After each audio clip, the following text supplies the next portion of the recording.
جی السلام علیکم، کون ہے کالر بھائی؟ وعلیکم السلام ورحمۃ اللہ وبرکاتہ۔ جی سر، اللہ آپ کو جزائے خیر دے۔ کیا نام ہے بھائی؟ میرا نام ہے جی عبد الواحد، کہاں سے کال کیا عبد الواحد صاحب آپ نے؟ پشاور سے، پاکستان۔ جی سر، کیا حکم ہے عبد الواحد بھائی؟ حکم تو نہیں ہے، عرض ہے سر۔ پہلے آپ سنا، جی آپ کی سر، طبیعت ٹھیک ہے؟ اللہ تعالیٰ کا بہت احسان ہے، میری طبیعت صحیح ہے۔ اچھا بھائی جان، میں نا کچھ ایک دو سوالات کرنے تھے آپ سے۔ جی سر بولیں۔ یہ جو حسن رضی اللہ عنہ شہید ہوئے تھے کربلا میں، جی، تو مطلب ان کو بلایا کس نے تھا؟ ان کو بلایا تھا کوفہ و عراق والوں نے۔ کوفے والے نا سر؟ ہاں، کوفہ والے عراق والوں نے۔ جی، تو کوفے میں جو لوگ بستے تھے وہ کون تھے؟ اس میں بہت سارے بنی امیہ کے لوگ تھے، کوفے میں رہتے تھے نا۔ کوفہ سن 61 میں، ہاں سن 61 میں کوفہ جو تھا 20 سال سے بنی امیہ کے تحت حکومت آ چکا تھا، اور کوفہ ایک بہت ہی بابرکت علاقہ ہے، یعنی وہاں پہ زراعت بہت ہے، باغات بہت ہیں، مویشی وغیرہ بہت ہیں، دولت بہت ہے عراق میں۔ اور یہ ایک سینٹر تھا، یہاں پہ ہر جگہ سے خزانے کے بیت المال وہ خراج وغیرہ ادھر ہی آتا تھا، تو لازمی بات ہے کوفے میں بہت سارے رہتے تھے۔ کون؟ بنی امیہ رہتے تھے۔ اور کوفے کے جن لوگوں نے خط لکھا اس میں بہت زیادہ بنی امیہ کے لوگ ہیں، یعنی امام حسین علیہ السلام کو جن لوگوں نے خط لکھا ہے وہ تاریخ طبری میں ان کے نام موجود ہیں، اکثر کے، وہ بہت ساروں کے نام نہیں موجود، تو اس میں بہت زیادہ بنی امیہ کے لوگ ہیں کہ انہوں نے خط بھیجا امام کو آنے کی۔ تو دوسری جانب سے بہت سارے کوفے کے جو غیر بنی امیہ کے لوگ تھے انہوں نے بھی خط بھیجا ہے۔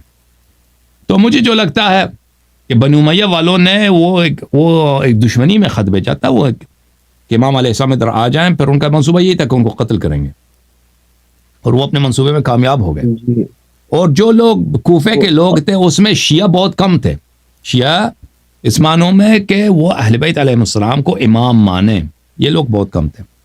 کوفے کے لوگ میں اکثر جو لوگ تھے وہ اہل بیت علیہ السلام سے محبت کرتے تھے، لیکن وہ ابو بکر عمر کو بھی خلیفہ مانتے تھے، لیکن عثمان کو وہ ظالم مانتے تھے، اور معاویہ کے وہ مخالف تھے، اور یزید کو نہیں مانتے تھے۔ تو اکثریت ان لوگوں کی تھی، اوکے، جن لوگوں نے خط لکھے وہ یہ لوگ ہیں، اوکے، سمجھ آیا بات؟ جی، میں نے اس طرح سنا ہے کہ مطلب کوفہ میں شیعہ زیادہ بستے تھے، وہ دیکھیں، خط بھی شیعہ اہل تشیع حضرات نے بھیجا آپ تھا۔ کے علماء آپ سے خیانت کرتے ہیں۔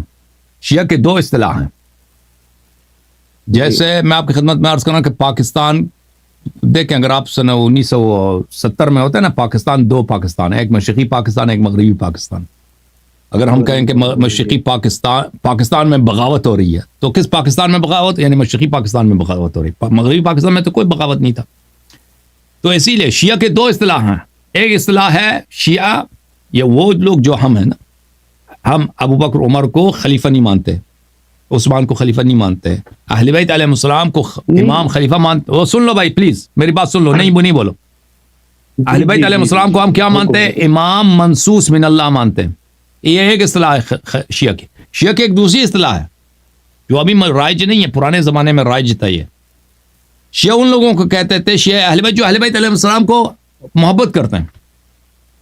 بنی امیہ کے مقابلے میں وہ اہل بیت علیہ السلام کی سپورٹ کرتے تھے، لیکن وہ مانتے ہیں کہ اس کو ابو بکر عمر کو صحیح خلیفہ مانتے تھے، عثمان کو نہیں مانتے تھے، کہتے تھے عثمان آخر میں ظالم ہو گیا تھا، عثمان کے ان لوگوں نے قتل بھی کی تھی، اور معاویہ کو بالکل کافر سمجھتے تھے، فاسق سمجھتے تھے۔ بنی امیہ سے ان کی دشمنی تھی۔ تو کوفے میں شیعوں کی اکثریت تھی۔ کن شیعوں کی اکثریت تھی؟ دوسرے اصطلاح کے مطابق جو شیعہ، جو عراق کے جو شیعت ہے، وہ اس طرح سے شیعت ہے کہ وہ اہل بیت علیہم السلام سے محبت کرتے تھے، ان کو اچھی نظر سے دیکھتے تھے، لیکن پھر بھی ابو بکر عمر کی خلافت کو صحیح سمجھتے تھے، نماز تراویح بھی پڑھتے تھے، اور عثمان اور معاویہ کی وہ مخالف تھے۔ یہ لوگ کوفے کے لوگ اس طرح کے شیعہ تھے، اوکے؟ سر یہ جب مطلب یزید کے بعد یزید کا بیٹا بھی آیا تھا نا، جی، معاویہ ابن یزید ابن ابی سفیان۔ معاویہ ابن 40 یزید ابن دن میرے معاویہ ابن خیال- ابی سفیان. یزید کے جو بیٹا تھا اس کا مجھے نام نہیں آتا. معاویہ وہ معاویہ تو میرا خیال یزید کے والد تھے نا.